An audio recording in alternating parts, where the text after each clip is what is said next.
weavers, reavers, rogues, and men-at-arms, and answer the call of adventure. Pick up your sword, your axe, your spellbook, your bow, your rulebook, and your dice, and join the forces of good in their eternal fight against vile monsters, conspiring min-maxers, horny bards, and blood-soaked murder hobos. Discover the treasure trove of role-playing games here on Rollin Bones. My name is Ryan Howard, and I shall be your guide.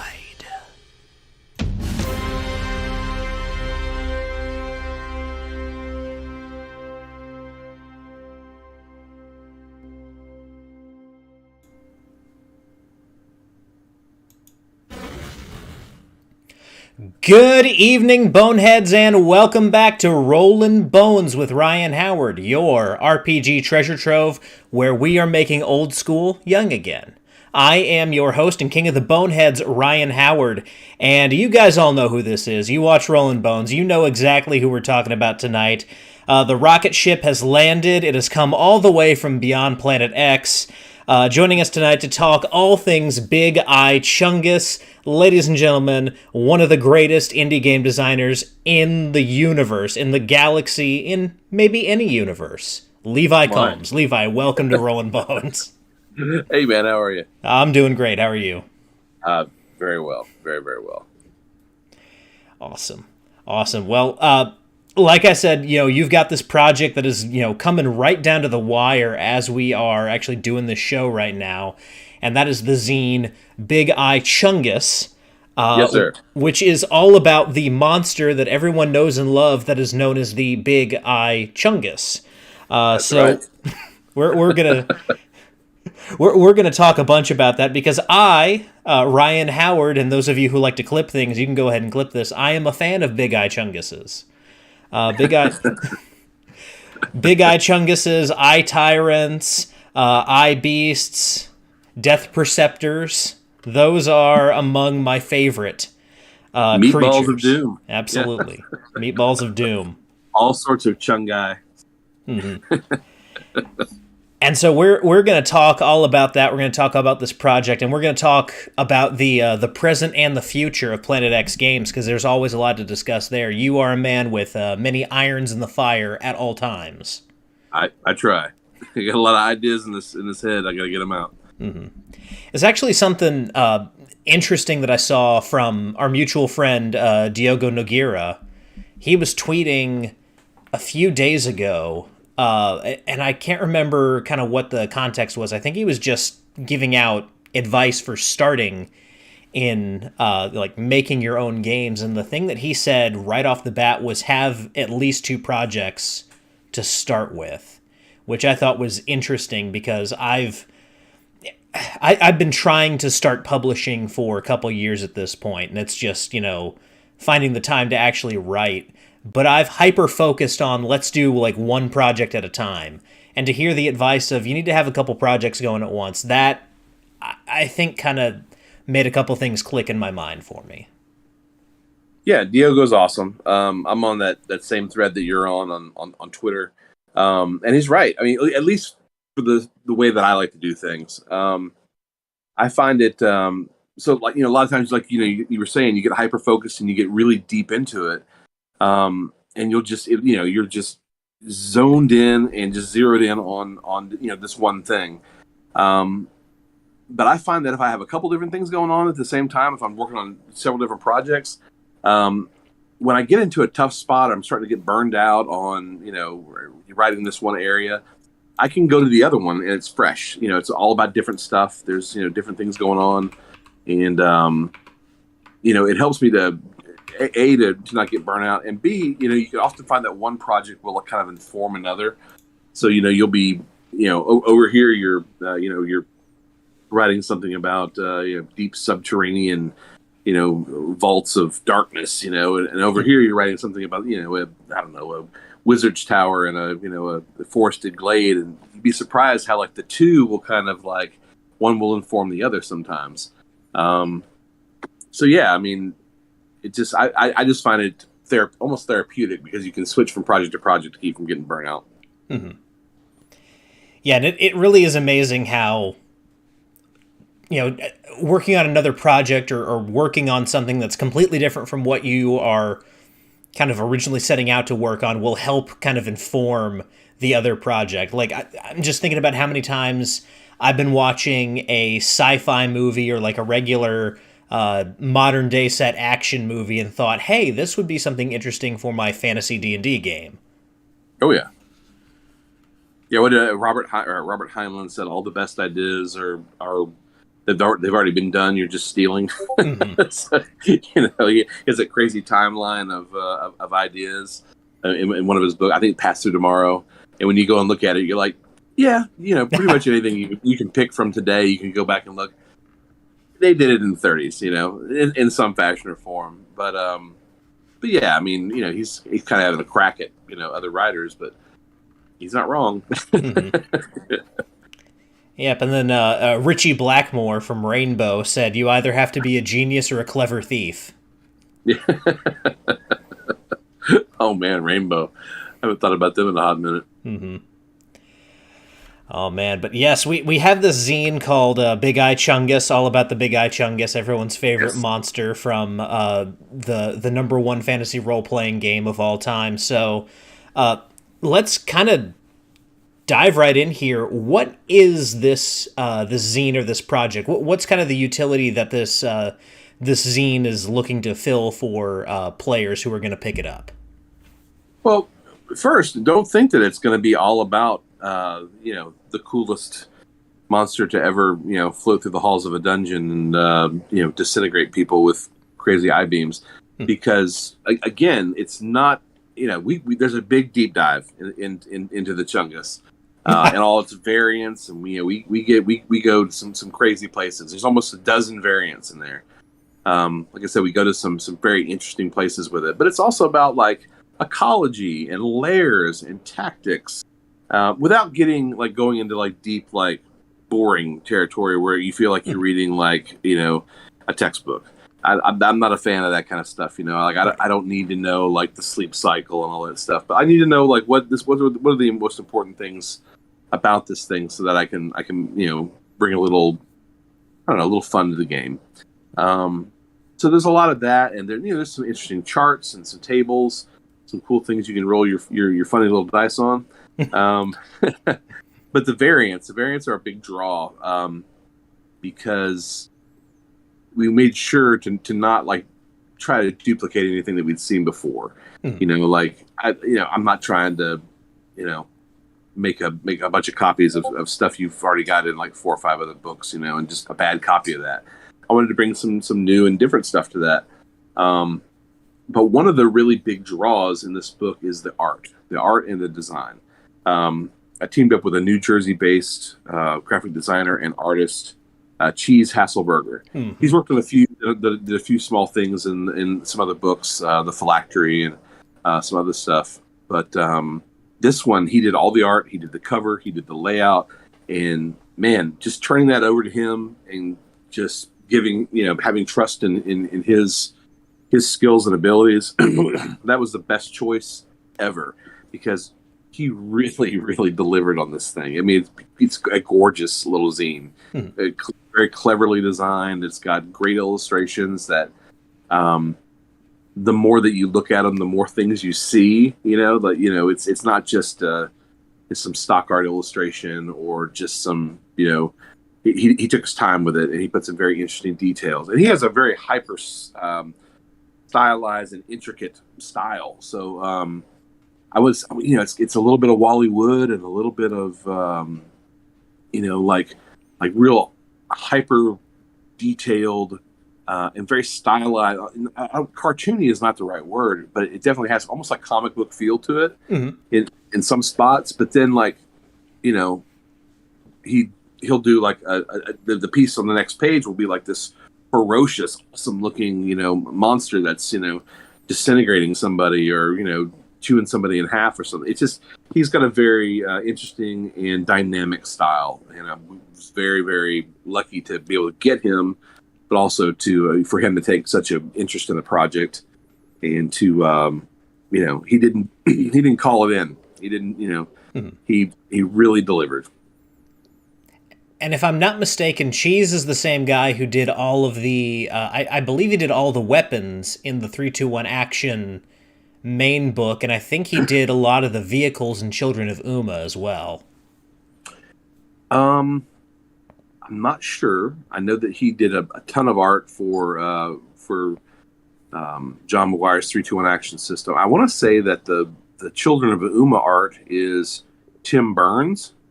Gotcha. Who is an Arkansas-based artist. I know that he did like 30 or 40 pieces for John, and those are killer. I mean, that could have been that's what a good deal that project was. That could have just been its own book, just the vehicles. Mm-hmm. But John McGuire is the kind of guy who wants he wants you to have it all. Like he's not in it for the almighty dollar. He wants you to have fun playing his game. So, it's just a really good deal on that. Mm-hmm.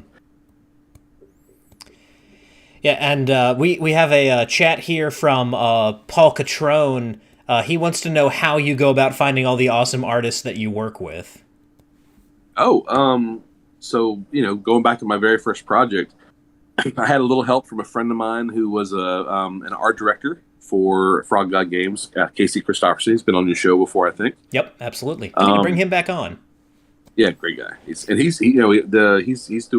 he's got some projects coming up too that are pretty hot. So, but yeah, Paul he helped me out to get my first few artists. He introduced me to them, but from there on out, most of the guys I just found by like going to Instagram or going to Twitter, or I would see a post somewhere and I go, man, that's a really cool Minotaur. Let me go and check out this guy's page, and I would look and be like, oh man, like this guy can really do. And I would just say, hey, I'm doing this project. Here's some, here's kind of a template of what I'm doing, and here's some ideas. Would you have any interest in? I'm a big fan of your art, but do you have any interest in collaborating? And sometimes they say yes, sometimes they say no. But if you can, that's how I find them.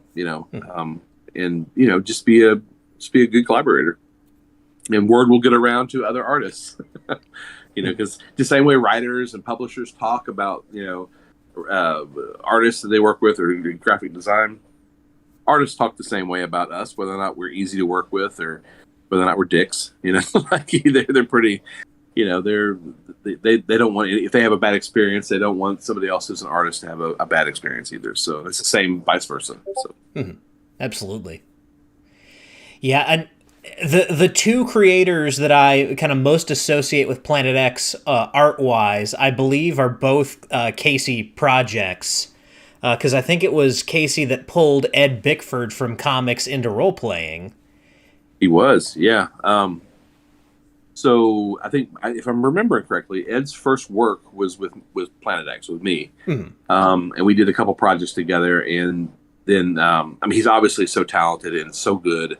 And he has another one of those artists who has a very distinctive style that doesn't look like anybody else's. If he decides to draw a robot or a plant monster, it doesn't look like anybody else's robot or plant monster. It looks, right. You can look at it and go, oh, Ed Bickford did that. So Casey met him at a Comic-Con in maybe Kansas City or Wichita, something like that. Mm-hmm. And they just hit it off, and Casey got his information. Said, hey, I don't have anything for you now, buddy. He's doing this crazy project in robots and spaceships. Why don't you, he's a good dude. Why don't you guys hook up? So, and I'm working with Ed. He's doing some stuff right now for a book that I'm kickstarting in December. So, like, we have a great relationship and a good friendship. I really like working with that guy. You're going to say Adrian, right? Yeah, Adrian. Adrian's the other one, and he was Casey's student. He was, and Adrian's fantastic. He's done a great deal of the covers for my books, and a lot of the interior illustration. He's one of those guys who not only is he like a joy to work with, like just a cool guy, like you can go back and forth with him, but like he's an artist and an illustrator. So, he has his own very distinctive artistic style. Again, he's one of those guys you can look at it and go, oh, that's Adrian. He does work equally as good in color and in black and white.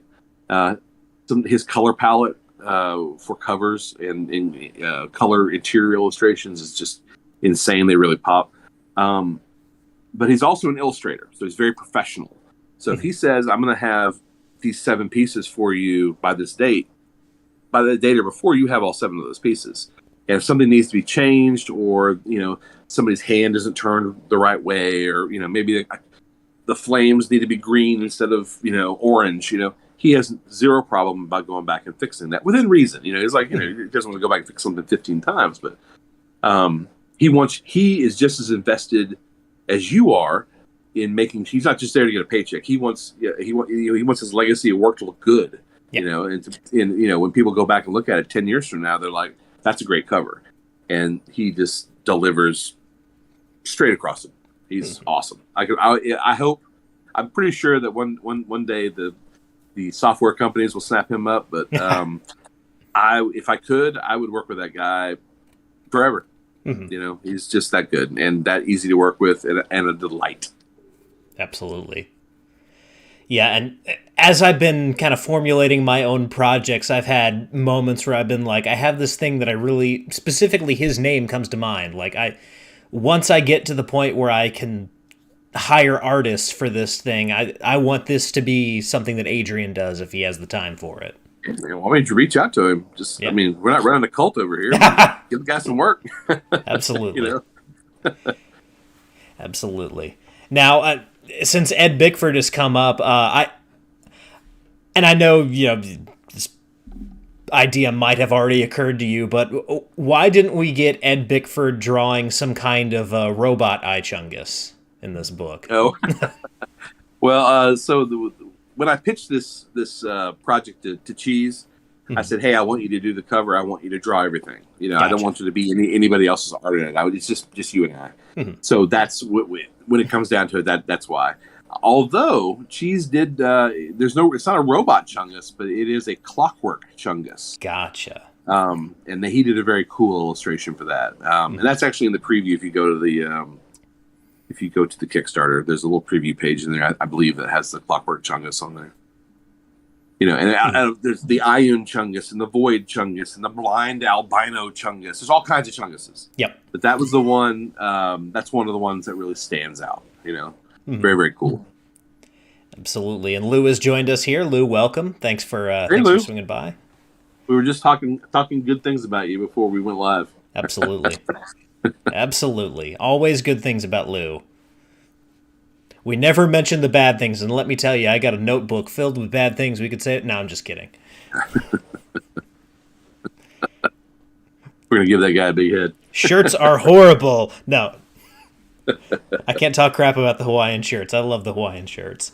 But when it comes to the Eye Chunguses, I feel like everyone who has ever rolled a set of dice has had some kind of memorable first encounter with this particular creature, whether they were flipping through their monster manual and just went, what the hell is that thing? Or the GM threw, this, monster at them and they said, again, what the hell is that thing? I have a story about one of those encounters that I facilitated for someone, but I want to know what your first encounter with the Eye Beast, the Big Eye Chungus was in your gaming experience. Yeah, so obviously it's comparable to the coolest monster in that first edition monster manual. Yep. It's we all know what we're talking about here, and it's a great monster. It's a super genius. It has 11 different eye rays that do insane things. It's it has cool layers and maneuverability, and it has it's just really what it is a PC death machine. I feel almost like it was created to humble players, but you'll find that the spirit of that, you'll find that in Big Eye Chungus, but there's no duplication of that particular monster in the zine. We go off in different crazy ways, like the Ion Chungus, for instance. It's this chunk of glimmering crystal, and it's got these other floating, rotating, glimmering crystals that kind of circle around it, and they can do they don't have any of the same powers as as the other Chunguses. They're doing all kinds of strange and bizarre prismatic effects and shatter, and and it has its own weird goals and things that it's into that don't make any sense to creatures of our to inhabitants of our world. So that's another really interesting thing that I think we get into the book is like what motivates these things. Like, where do they come from? Are they just monsters that are terrestrial, or are they like interlopers from a different dimension? Are they aliens? Like, there's all kinds of different things that we postulate, and I think that's you can take the Big Eye Chungus, you could put it into your MCC game, you could put it into your Gamma World game, you could turn around and put it into your Wasteland game, whatever kind of apocalypse, or you can just be fantasy, if you really want to go like crazy weird fantasy, like go Savage Worlds or DCC or something like that, it fits right in. It's an iconic monster, but with a twist, and lots of differences. So, especially on those variants, man, you get really there's some really weird stuff in there. There's a little there's like a Chungus swarm where it's all these tiny little itty bitty Chunguses, but they kind of have a hive mind. So like they have access to all these different powers, but at one time the eyes can only use like one of the powers. So it's not just a bunch of different things. Like this round, it might be they're going to use this ray, and the next round the colors shift and they do like it's like a different eye ray. So you can kind of outsmart it, and you can use tactics to get around things. But yeah, that was a fun one, and the illustration is awesome in the book. Again, Cheese nailed it. Yeah, the first time I got to kind of introduce someone to this particular creature, or to a creature that is very similar to the Big Eye Chungus, I was actually running a game for my family. So I had convinced Mom and Dad, both of my sisters, my sister's boyfriend at the time, and my wife were all sitting around the table at Thanksgiving time playing D&D that I was running. And so at the climax of the game, I start describing this thing. And I say, you hear this voice, and my voice for all Chungus-like creatures is the same. I always go like this. This is how they talk. All right. And so I start doing that voice, and they're all like, okay, that's weird. And then I say, you see this ball, this giant, like 6-foot sphere floating. And as it turns around, you see this giant eye in the middle of its face, and it's got these razor-sharp teeth, and it has these eye stalks. And it was the word eye stalk made someone at the table, I don't remember who, but I think it was my little sister, actually go, ugh, like retch a little bit. It's just like, I love it. Eye stalk. Yeah, it's a very alien thing, like there's not, like almost like crustacean-like, Oh, yeah. Very, very otherworldly. And a lot of this kind of builds towards my personal headcanon, I guess, about the Chungus-type monsters.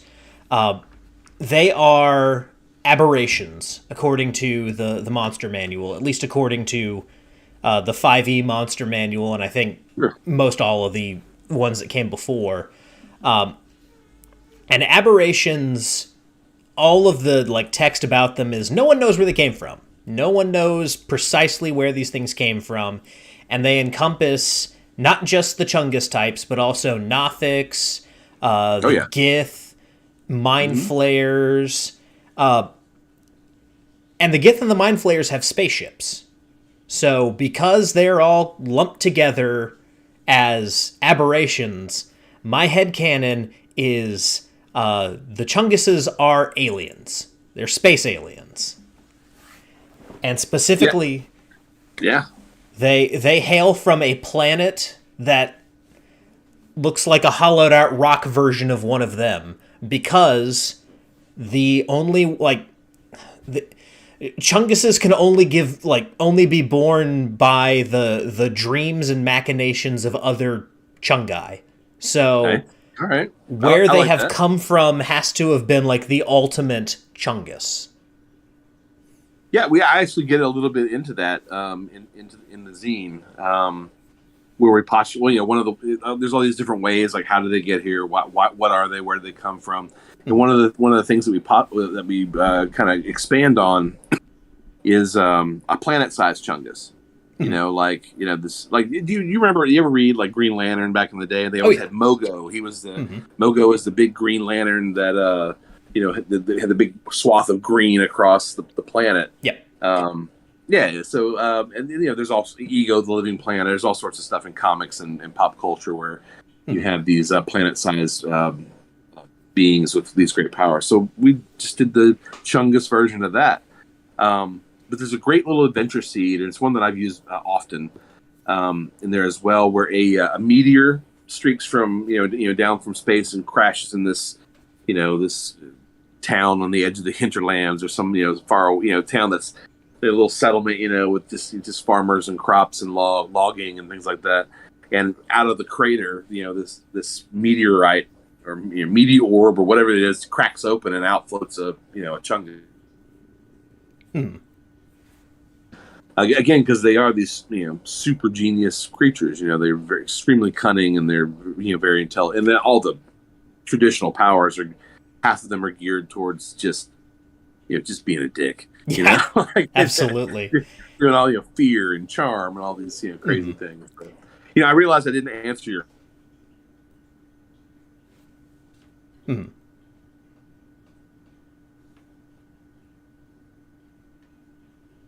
What the rules actually were, so it was just always the guy DMing.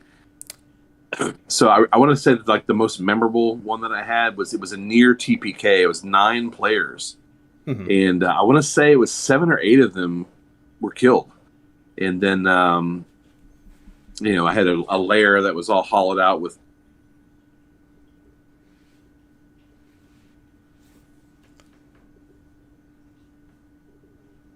Levi, you keep freezing up on me. Nope. I am not sure why, but Six. I think Bad Mike got you with his router. I think he A router real quick. Gotcha. All right, so while Levi is resetting his router, this will be riveting for those of you who consume the show on audio. But yeah, I mean, these creatures, I've said before, these are some of my favorite monsters. And one of the ideas that I had was that for like a sci-fi game situation, where I was running some kind of like D&D situation space, something like a Starfinder or Spaceships and Star Worms, I would have a whole planet run by one of these things in the shadows, basically Xanathar but in space. But that would be kind of like my sci-fi pitch for what these things can do. How are we looking now, bud? Good. We're good. All right. Sorry about that. And it looks like Legion of Myth is here. Welcome. Glad you guys could make it. And Lou has a great question here, not related to Chungus's, but he does have a question about Kickstarter campaigns. So he recently had a conversation with Bill Barsh and Ben Burns. Someone else I need to bring on the show, Ben Burns, at some point. Totally.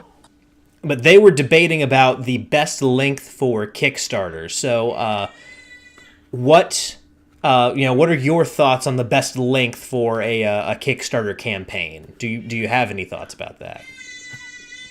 I do. Are we talking like just purely on the financial end?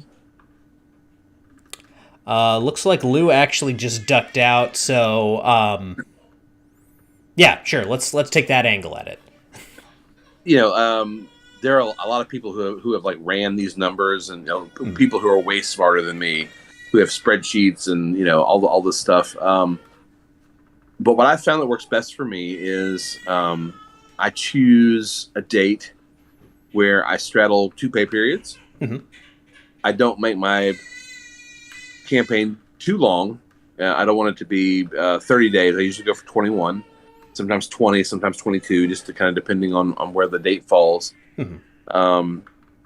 I don't find a big difference between doing 21 days and 30 days, mm-hmm. Like a month.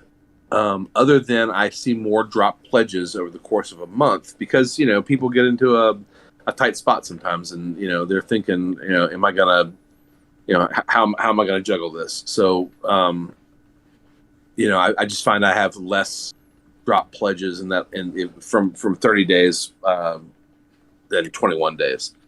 And then I found the best week to do it usually is on a Tuesday on the second week. Again, that allows me to straddle the beginning of the month, the middle of the month and the first of the next month usually. Yeah.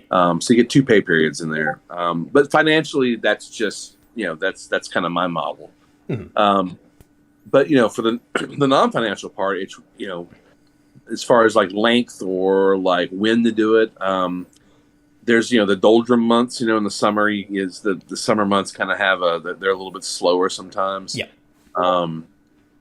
So I try not to do too much in the summer. That's usually when I'm catching up on all the other stuff that I'm doing. Mm-hmm.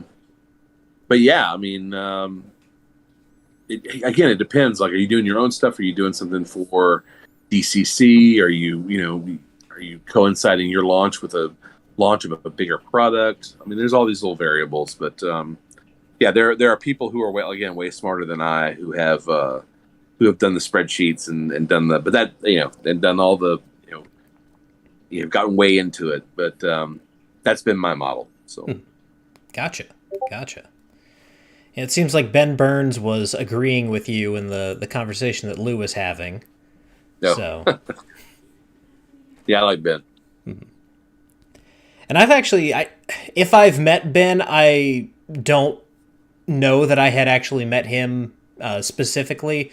I'm sure he was at North Texas when I was, but I don't think I've actually had a conversation with him. So it would be interesting to bring him on the show. Yeah, I think New Comic Games is his brand. He does a ton of Lovecraft and Cthulhu stuff. So if you're into that cosmic horror stuff, then Ben's your guy. Mm-hmm. He's one of the guys that's out there, writing award-winning material. He's got a lot of good stuff. Mm-hmm. There are a lot of alliterative names in kind of the circle of I guess the OSR, the specific circle that we find ourselves in. There's a lot of kind of Stan Lee-ish names. There's your Ben Burns, your Ben Barsh, your Bill Barsh, your Casey Christopherson, your Lou Al Lou. Yeah, it's like in the old Superman comics, every girlfriend had to have a name that had the same, like Lois Lane, Lori Lermanis, Lana Lang, Lex Luthor, it was all of that kind of stuff. So you make a very good point. Actually, that's an angle that I never really saw before. Maybe I should professionally change my name to something like Ryan Riley or something like that. I don't know. Can't do Ryan Reynolds. That's taken. But yeah, you got the hair. Unfortunately, I can't lay claim to the most glorious hair in our circle because, unfortunately, or fortunately, because he makes great games, but Ben Barsh is out there claiming the hair championship. There's a reason he has the nickname the hair. I mean, he has he is in contention, if not the lead, for best hair in RPGs. Mm-hmm. But I tell you, John McGuire's right there with him. He's got that gloriously insane head of hair. So I God bless him. Last time he was on the show, Hambone said, I believe he said before we jumped on the call, I'm taking a shower real quick. And then he came on and he looked like he always does. Yeah. And so I didn't ask him this, but the question in my mind was, did you do your hair specifically for this show or does it just look like that? Well, hey, Greg Gillespie too. Great head of Yeah. hair, and also double letters. Mm-hmm. He could be he could be a Superman villain too with the double letters. Mm-hmm. And Lou, unfortunately, we're gonna have to reschedule the hair versus hair match between me and Ben because the last week was kind of a technical failure on my part as far as actually getting a stream out there. So we'll have that conversation in September.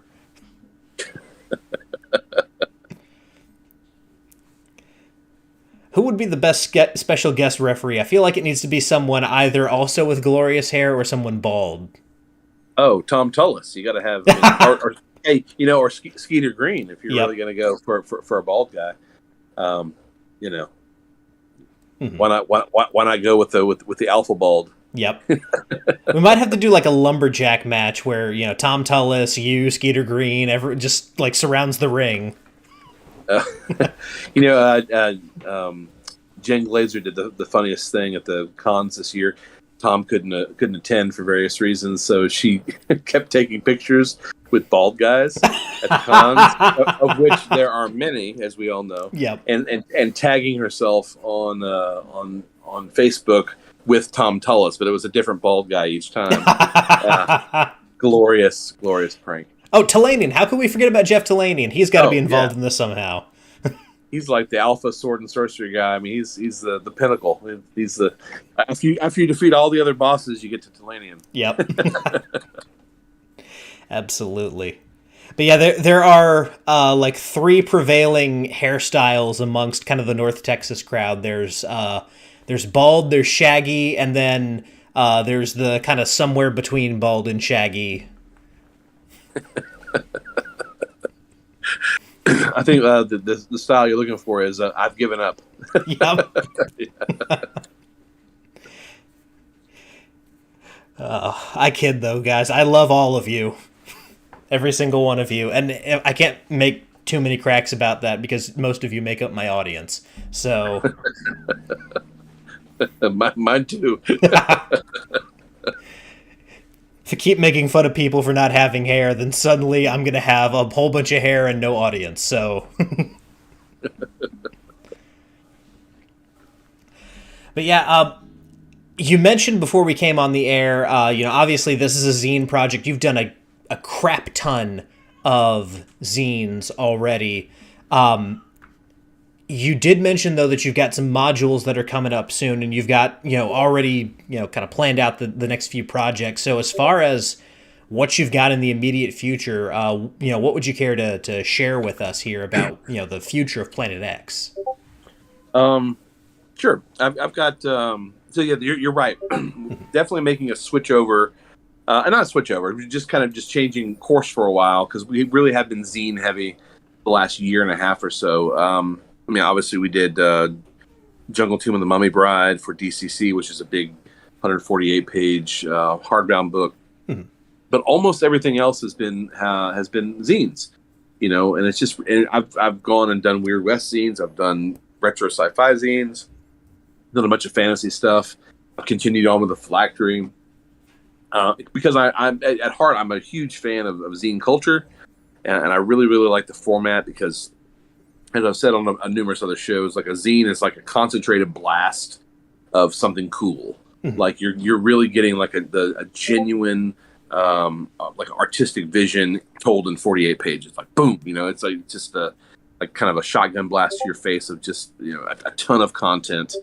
At least the way that I do it, I like to pack a lot into it into my books. So, but having done these projects now for the last year and a half or so, more than anything else, I kind of have been wanting to return to modules, and adventures, hex crawls, that sort of thing. Mm-hmm. So I'm doing the next one we're doing. It's the next Kickstarter is 3 Curses for Sister Saren, and that's it's a low level, first, second, third level adventure, which is the first of that type that we've ever done. We've never done first level adventures before. And it's very, very sword and sorcery. There's a great writer, Mike Lee, who is just I gave him a very small treatment, a couple lines really, and he took that and just really turned it into this super cool, introductory adventure that is the most sword and sorcery adventure that we've done at Planet X Games. Like, there's a giant black skeleton in a lake. There's these ruins. You don't know if they're alien or just, ancient civilization. There's a cursed town. There's nunsploitation genre grindhouse just pouring out of this thing. But it's also at its heart extremely sword and sorcery. So really looking forward to that one. There's some great art in it, some great cartography, and then of course Mike did a bang up job on the writing. After that, there is an occurrence for Howling Crater, but it's DCC compatible. Gotcha. And I've been not converting, but writing that with Jeff Seifert. He helped with the conversion and the writing on the DCC version of Jungle Tomb of the Mummy Bride, and did a fantastic job. He did a fantastic job on this. We're adding some new things. Kind of a little introductory adventure. There's going to be a town you can start from, and a bunch of different little add-ons and things to kind of make it more playable for DCC, specifically for DCC. Because I hate it when somebody knocks the serial numbers off something and just says, "Oh, it's DCC," or it's Pathfinder, it's whatever, but they don't really go in and do much with the rules and how the rules, how they mesh with the adventure. So we're just taking our time and being very, very careful to make sure that it's a true DCC product, instead of just something that, we just knock the serial numbers off and put through. And that'll round out this year. That'll be out in December, or the Kickstarter will hit in December. Yep. And then next year, it's just a slew of modules, really. We'll do something for Zine Quest next year for sure. Been working on this project called Dungeon Malarkey. That's just about all these cool things you can put in your dungeons. I think that'll be a very useful zine. But then there's Luau Lu has written one for Planet X called Assault on Witchgate 13. Again, gave him a couple little lines of, hey, this, and this, and boom, he just came out like a freight train with this badass module. So he's just kind of fine-tuning that now, working on it. But I'm already in love with it. I really, really like what he did with that. And some of the ideas and the framing, and the kind of really overall the direction that he took, which is not a direction that I never would have even thought of. So, and that'll be a nice higher level module, again, which not as high as like something like Skullcano, but like a kind of a mid to high level adventure for your seasoned players. I'm courting this really, really awesome writer that I like for a project called The Secret of Harrow House, which is without giving the whole thing away. If there's a haunted house, there are some Scooby-Doo hijinks, but again, there's a very sinister thing going on. There's a thieves guild. There's some interesting little turns and ups and downs in that one that I feel like this particular writer, again, I don't want to mention his name, but I'm a big fan. But I think that he would be a bang up job at. And then the other adventure is this. I've been working on it for a while with my friend Ian McGarty. The name has changed a few times. We originally called it This Dungeon is Alive. But it kind of grew into something bigger than that basic concept, where the dungeon was alive. It's kind of grown into this bigger concept, and we've taken some really interesting twists and turns with it, and have explored some things that I never would have entertained. But Ian just has this crazy creative brain that just spits out these hey, how about this? How about this? How about this? And then whoa, it's a tidal wave of awesome ideas. Let's see what we can get out of that. So I don't know what time of the year that one will be out, but we're mostly done with it. We're just kind of fine tuning it. And then one last project, one that we've actually been working on it for a while, all this whole past year. But it's called Chainsaw Warlocks, Hecatomb Creeps, and Other Ungodly Bastards. And it's I know. Yeah. That's a very Planet X name. Oh, yeah. And it is a villain book. Not just a monster book, not just a source book for villains, but it's like we go from levels 1 to 20, and we give you our CR 1 to 20, and we give you an interesting, weird fantasy villain for each one of those CRs, and of course stretch goals that will push it into higher levels, and it adds some other interesting encounters and layers and different things. So it could start out as a 75-page book, but could blow up to be 200 pages. It's like it's a true villain book, but with a real weird fantasy. And when I say weird fantasy, I don't mean like sword and sorcery or your Tolkienish kind of like a way out in left field. Like these are really singular, unique, and strange villains. So yeah, it's a full slate of stuff for the end of this year and then all next year. So Gotcha. Looking forward to it. And Paul Catrone again here in chat has a question about the Sentient Swords project. Oh yeah. So there's all the stuff that I've been talking about. It's all just this is all just stuff that I'm working on for Planet X. Like I've done a bunch of other stuff this year for a couple other companies I really like. The Frog God and Emperor's Choice has revived the Arduin line. I'm a big fan of Arduin, so I'm doing something for them. But then Exalted Funeral, I got teamed up with a really great team over there, and we put together a book called the Vorpal Almanac, and it's just a book about just badass magic swords. And instead of just giving you a book that's where we go way deep into like these are the powers of the swords, no, this is an OSC book. You already have the book. If you're playing OSC, you already have a book all about what the swords do, or what a 9 life slayer does, or a sunblade or whatever. You already know what that stuff does. This is more about like the history of the sword and the lore behind it, and like little bits of interesting plot hooks and names and places and that you can put into your campaign that will just spur ideas and spur play. It's not your granddaddy's sword book. This is something different, and the art. So Sally Canarino is the artist on this, and she did the cover, she did all the interior, and it will blow you away. Like it's some of the best art that I've ever had paired with my words. She is a revelation as far as art goes. I mean, her stuff is really top notch. She's a comic book artist and an illustrator, and total pro. Just, I mean, it looks awesome. Like when you see the cover, the cover is so good. But when it finally comes out and you see that cover, like just know that the inside is like just extrapolates off that. Like it just and every sword has has an illustration, and it's not just a picture of a sword. It's like there are people holding the sword or things happening with the sword. Like it is not a boring book. Visually speaking, it is not. You will not go to sleep paging through this book. It's fantastic. And then, again, the team at Exalted Funeral have just been amazing. Jarrett Crater was the project manager, and man, that guy is juggling like 500 things at once, and he still didn't dial it in at all. He was fantastic to work with and for.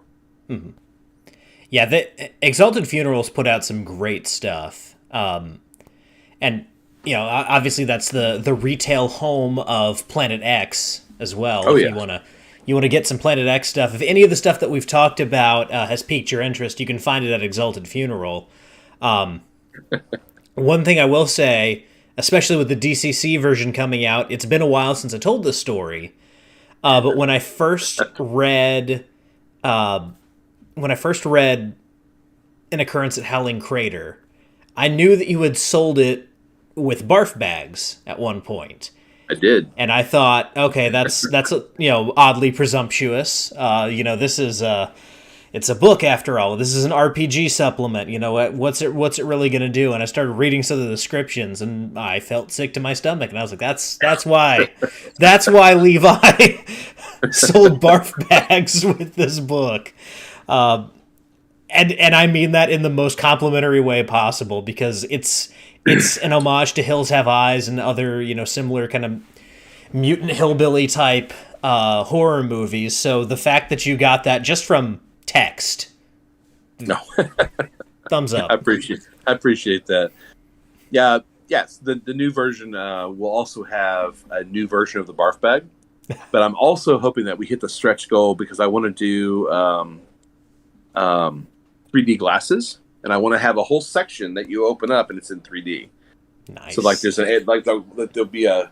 I don't want to give this away, but there'll be a section where you as you're going through and you open it up and it's in the risograph or whatever the red and blue, but you have to put on the glasses for it to pop out. So I think that will be we'll hit all the B movie notes. We'll hit the science fiction, like strange retro vintage rocket sci-fi, the B movie sci-fi that's in the last half of that book. I think it'll hit all the high notes of that, and it'll just be something cool for not only for collectors but for the people who are reading it and playing it, because they'll be able to put when the judge or the DM wants to show it to the players, they'll be like, hey, put these on, and that'll be a cool little thing. Mm-hmm. I think the only thing it needs is like a cigarette burn just on the corner of the cover. It's the same way that I told Shane Hensley to individually take every Marshal's badge from the new Deadlands game and shoot them with a 45. Hey, just there a you go. little cigarette burn on the corner of every copy. Nice. I haven't played that new Deadlands game, but I did play Weird Frontiers at North Texas with David Beatty. He was the judge, and we all played luchadors. Mm-hmm. That was we were a traveling luchador troupe that ended up in this in this town that was, and then there was a problem. Yeah, I don't want to give his game away, but it was fantastic. It was one of it was the best game that I played at North Texas this last year, but it was also just one of the best con games, period, I think I've ever played. So a lot of fun. Yeah, that's one of the great things about Weird Frontiers. It goes out of its way not just to make an unarmed character feel like they can hold their own against the armed characters, but to make a luchador kind of work in that world, which it was cool. Is awesome because luchadors are awesome. Yeah, it wasn't just one luchador. There were like 8 of us. Yeah, we're this traveling wrestling troupe. It was very, very cool. It played just like an old like El Santo and Blue Demon meet Dracula kind of scenario. It was very, very, but really cooler than that movie is, because that movie is actually, aside from when the luchadors on screen, not really that great. But David's, his game was awesome. So. Mm-hmm. Yeah, but that the sword project that you're working on, or have worked on. It's done. It's done and turned in, and I really think they're just. I mean, it's all laid out. I really think they're just, getting like printer quotes and stuff. Like it's almost ready. If what I'm being told is still accurate. So, yeah, it's coming. Sorry. Mm-hmm. Yeah, but that. That's another thing that I've been thinking about with some of the projects that I've been working on. Magic swords are cool, but a lot of RPGs have kind of gone out of their way to make not just magic swords, but swords in general boring. Yes, that was the whole genesis of this project. Yeah. That's exactly how I pitched it. Mm-hmm. And swords are cool. Swords in real life are cool. Swords should be cool in your game. And the idea of, like Paul mentioned here, sentient swords that talk to their wielders. I love sentient weapons in my RPGs. I put one in almost every game that I run. Yeah, I mean they're just cool. I mean, think of the list. I mean, it's a long list of like from sword and sorcery to weird fantasy to just typical fantasy. Like you got your Stormbringers and your Narsills and your Long Claws, and I mean Excalibur. I mean every major fantasy story or epic, they all have those swords. Some of them have. If you're Fred Saberhagen, you've got like a dozen. It's like, they not only are they like a fantasy trope, but they're a tried and true, like there's something that I think every player wants to see at some point in their game. So, and a joy for the DM, because you get to play right along with the characters. You get to play your own little character. So, and while we're kind of on the subject, this is something that I've talked about a couple times recently, and something I've been thinking about again recently. When it comes to stuff like magic swords, magic weapons, what are your thoughts on these have to be items that are found in a dungeon or on an adventure or as a reward for killing some kind of big monster, versus like buying magic weapons or powerful magic items in like a shop? I've never been a fan of buying go buy magic items thing. It kind of strips the for me. This is just for me. I think it feel like it strips something out of the coolness of it. But you don't always have to find it by killing something. Like, right. It could be inherited. It could, in fact, in the back of the Vorpal Almanac, there are there's all these really cool tables that I put together, and one of them is like, how did you find this sword? Like, where did this sword come from? Like, why do you have it? And then boom, it's just basically a tool for the DM or the judge to just go ahead and generate ideas, just off that table. And then that way, not every sword and not every story is going to be the same. Like, oh, we got this from, that dragon's lair, or we got this from, we found this in that lair of ogres, or, this belonged to that drow assassin. No, like there's so many different ways that you could come across those things, and I think that's missing, generally in the talk about magic swords in general. Because again, in this book, we really let the lore and the the story about the sword and like where it came from and what it is and what are its goals, like all these cool things. That really all takes precedent over what it can do. Like there's a line or two, like, oh, it's a sword of sharpness and it does this. But then everything else is dedicated to all this cool lore and plot hooks and story. And it ends with here's a way that you can, the entry ends and here's a way that you can get it into your campaign, or here's a way that your players can find it. And you tag that up with all the cool things in the back on those tables. You can do some really neat things with swords with this book. Something that I've done a couple times now in my campaigns, having players find notebooks from like a wizard's lair or something like that have these drawings, these designs, basically like a schematic or a blueprint for these magic items. I think both times it was a Rod of Lordly Might that's great. That's great. I love that. Because you then have the secondary quest of, okay, I have this thing. Now, who can make this for me? Because you can't just go to One-Legged Jack, the blacksmith in whatever town you're nearby, and be like, hey, can you make this? And he's like, oh, yeah, I made 4 of these yesterday. You have to find someone with the skill to be able to do something like that. Oh, yeah. Many, many years ago. I'm talking 20 plus years ago. I had something very similar where a guy I was having to do a lot of solo play with a guy. I was in the Navy, and there weren't very many people playing Dungeons and Dragons. It was just me and this guy, and he had a pre-existing character who was a wizard. And I was just kind of trying to think of cool things that he could do, solo games where it was just him with this wizard.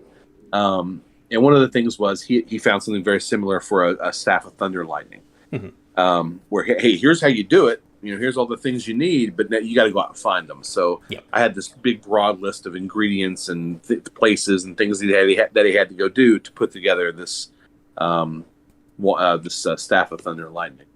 And that was a really fun camp. I remember it as being really, really, really fun because it brought him into contact with all this different stuff. And he had to go all over and piece things together and trade this for that. And, it was a lot of fun. So, yeah, I totally get it. I like the idea of finding a schematic for a Rod of Lordly Might, because that really is kind of almost less magic and more mechanical, a cool bit of technology that you would get. So I really like that. Yeah. So a lot of great things that you have coming up, and I don't know how much you want to get into this right now, but you're also doing a Halloween module for was it a Frog God with John Hambone McGuire? Yeah, so this is a really neat project. I wanted to. John and I've been friends for several years now, and we kind of came into RPGs at the same time. Like we're kind of like the same graduating class, you know, like, class of 2018 or whatever. That's we both got our start at the same time. Him with the vintage RPG and his 3-2-1 action system, and me with Planet X Games. So we've been helping each other out, and he gives me advice, I give him advice. But I pitched this idea to the Frogs for not just a Halloween module, but like the most Halloween module that had ever been made, without being like going off in like crazy Gonzo territory. Right. Like it's still a very playable horror module, but there's just a lot of very Halloween centric ideas to it. And then I thought, like, I'm very busy. I've got doing this stuff for, like I said, Emperor's Choice. I've got my own stuff going on. Like I need to team up with somebody, like somebody I respect and I like their writing and I know can get it done. So I called John because he is the most, other than myself, he is, and probably more so than me, he is the most, he loves Halloween. He loves horror movies and genre films, and he's just very into Halloween, much like myself. Yep. So we were and I was curious, like, is this going to be a good team up? Are we going to mesh together our writing styles? But it turned out fantastic. Like, he was extremely easy to work with. He brought a ton of ideas to the table. Everything that he touched, he improved. Like, it was great. So we have a module called Heresy of Rot. And again, very, very Halloween. There's a headless horseman. There's a haunted house. There are pumpkins and cornfields and black cats and witches, and it's a very, very Halloween season module. So it'd be great for you to run at your table, in October. Mm-hmm. But it's being paired up with another module, so it's not just coming out on its own. Like there's the Kickstarter or Indiegogo. I'm not sure how they're releasing it. Is going to be 2 modules. Like you can buy one or you can buy both, but it's being paired with this other module, which is Casey Christopherson's Fungus God from Outer Space. Nice. Which the name alone should give you like creature feature, late night B-movie vibes, for days. Mm-hmm. And that module is actually a sequel I'm just guessing in execution and spirit. To one of my favorite modules of the past 10 years, which is Encephalon Gorgeous from the Moon, which Casey also wrote. But those two together will be like this crazy Halloween late night double feature that you can get. Like, they're perfect. Like, one's very very interplanetary, weird fantasy sort of, like, again, late night creature feature kind of movie. With these really great overarching themes, mm-hmm. And then you have John and I's, very Halloween-y, but still a very tough horror module. Yep. But it's like where the rubber meets the road with weird fantasy and horror, like horror out of Hag's Jaw. Yep. What I'd done for them previously, like it's still a very it's still a very horror-oriented module. Mm-hmm. So you got like. I get to team up with 2 guys that I like and respect, and the art on it, Adrian's on it. He's done some really cool stuff for it, and some of the other Frog God artists, which their artists are great. Great covers on both of them, and just some really neat little tricks and cool things that we all did to make these modules special. So I'm looking forward to seeing them in print. I've seen like the art for them, and come on, man, mm-hmm. How can you go wrong with a gravestone that looks like a Ouija board? Like there's some really, really cool pieces in here. Like it's just neat. I'm very happy that it went off without a hitch and that I got to be a part of it. Mm-hmm. It sounds like something that would be great to play while you listen to some Ghost or some Oingo Boingo or something like that. I'm gonna say like what is that? What's that song? Coelho? Is it Toto Coelho? Is it the Sucker? Was it? God, what is it? Sucker for Your Love. Do you remember that song? Yeah. It's the '80s. Yeah. Mm-hmm. I just can't remember the name of the band, but it was like an all girl band, and they did that crazy like Dracula pre Thriller crazy dance. Mm-hmm. But yeah, it's a homage to your Monster Mash vintage Vincent Price sounds of horror tape that you had at the party when you were 13. Mm-hmm. Lots of candy corn and yellow and orange and black colors. Nice. It's good stuff. Mm-hmm. Gotcha. So as far as keeping up to date on what you have coming up, or what you've got going on right now, where can people keep track of the goings on of Planet X Games? Oh, I mean, we're on the big three for social media. I say the big three. The big three for people my age. I'll put it that way. I'm not on TikTok, but I'm on Facebook. I'm on Instagram, and I'm on Twitter. So if you go to Facebook, it's just Planet X Games. If you go to Instagram, it came from beyond Planet X. And then Twitter is Planet X Games Co. Co. as in company. Mm-hmm. And you can find it pretty easily, all that stuff. I need to get a link tree going, but haven't quite got there yet. Yep. One of these days. And then, of course, Exalted Funeral. If you go to Exalted Funeral, type in Planet X Games or just Planet X. I think there's like 13, 14 things on there that you can get. Yeah, so there's a bunch. Mm-hmm. And more coming. And even if you don't want to buy any of Levi's games, which, come on, yes you do, but, the Planet X game, It Came From Beyond Planet X Instagram account is wonderful for several reasons. In addition to, what it is you do with gaming, you also seem to be like a repository of just kind of oddball cultural stuff. There's always something to discover or to rediscover on It Came From Beyond Planet X on Instagram, including one of my recent favorites, recent as in like, I think this happened a year ago. You uncovered Mike Crane's Ninja for Jesus album somewhere. Oh, yes. And I was able to, say in the comments that I not only knew who Mike Crane was, I had met Mike Crane.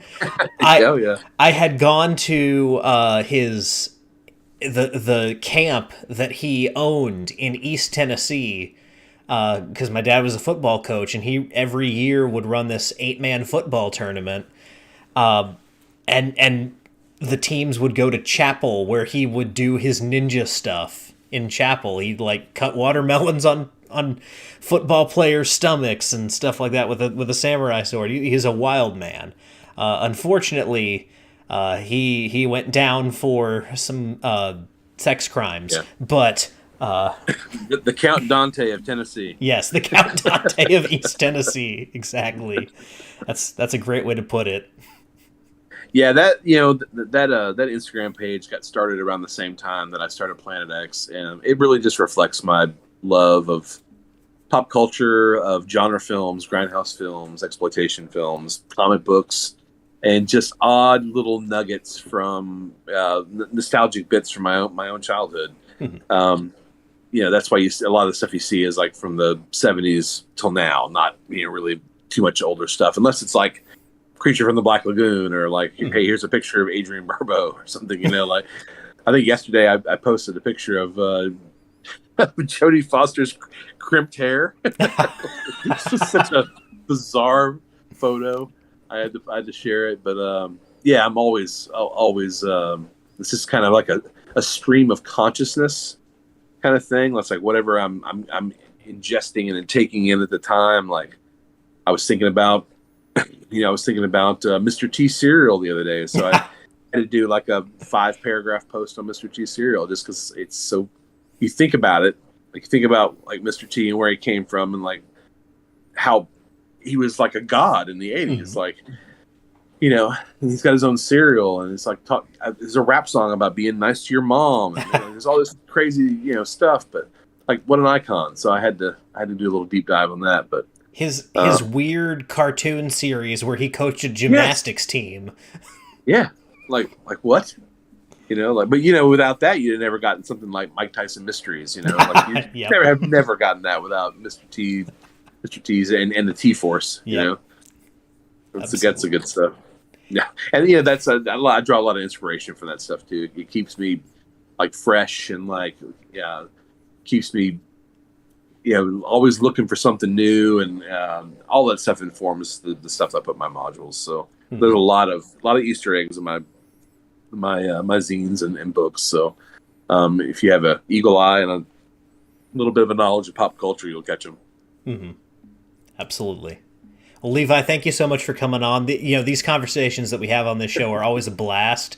You never know what kind of turns they're going to take, whether we're talking about Mike Crane or sentient swords or whatever it may be. No, man, it's always fun to come on here. And again, like I was telling you before the show, you were one of the first guys that like gave me airtime. That said, "Hey, come on and talk about your silly little books." Like you were one of the very first guys, man. So it's really a pleasure for me to come on your show. So thank you. Absolutely, and anytime. It's always great to have you on and hear what's coming up next from Planet X. What's going to I think as Crafty Matt Kraft said best when I was on Legion of Myth. He said you have.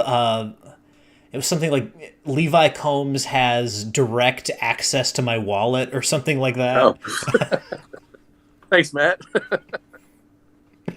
But yeah, that's the way I feel when it comes to Planet X games, and that's obviously the way that Crafty Matt feels too. So, well, kudos to Crafty Matt. He's another guy I think has been with me since like day one, like Jungle Tomb with the Mummy Bride, going all the way back to like 2017 or 18. Like he's been around since day one. So yeah, thanks, Matt. It's kind of you to say, sir.